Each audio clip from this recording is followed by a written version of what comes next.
ఆంధ్ర, ఒడిశా రాష్ట్రాల పరస్పర సహకారానికి ప్రతీకగా బలిమెల డ్యాం నిలుస్తోంది. ఇటువైపు ప్రకృతి అందాలు, మరోవైపు నీటి అవసరాలకు ఇరు రాష్ట్రాలకు ఇదొక తరగని ఆస్తిగా మారింది. ఎంత ఎండాకాలమైనా ఇక్కడ నీటి కొరత అనేది తలెత్తదని అనుభవాలు చెబుతున్నాయి. స్వచ్ఛమైన వాతావరణం ఇక్కడ ఒక అందమైన అనుభవాన్ని కలిగిస్తోంది. బలిమెల డ్యాం పరిసరాలపై ఈ ప్రత్యేక కథనం. ఆంధ్ర, ఒరిస్సా రాష్ట్రాలకు వ్యూహాత్మకమైన సాగునీటి ప్రాజెక్టుల్లో బలిమెల ఒకటి.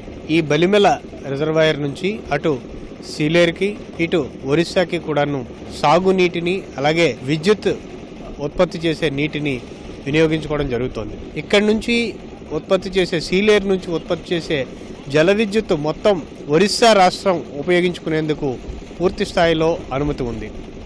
ఆంధ్రప్రదేశ్కి ఈ బలిమెల ప్రాజెక్టు నుంచి సీలేరు ద్వారా గోదావరికి నీటిని విడుదల చేసి రబీ సమయంలో, ఎండాకాలంలో నవంబర్ నుంచి డిసెంబర్ నుంచి కూడాను అవసరమైతే నీటిని వాడుకునేందుకు వీలుగా ప్రణాళికలు ఉన్నాయి. ఈ రెండు రాష్ట్రాలకి పరస్పర సహకారానికి బలిమెల ప్రాజెక్టు ఓ నిదర్శనంగా నిలుస్తోంది.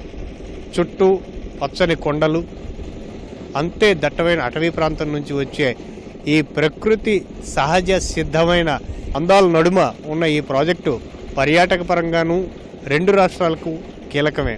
అయితే ఈ ప్రాంతంలో పెద్దగా పర్యాటకులకు బస చేయడానికి అనువైన ప్రాంతం కాకపోవడంతో ఇక్కడ కొంత ఇబ్బందికర పరిస్థితి నెలకొని ఉంది. కెమెరామెన్ కె శ్రీనివాస్తో కూర్మరాజు, ఈటీవీ న్యూస్, బలిమెల నుంచి.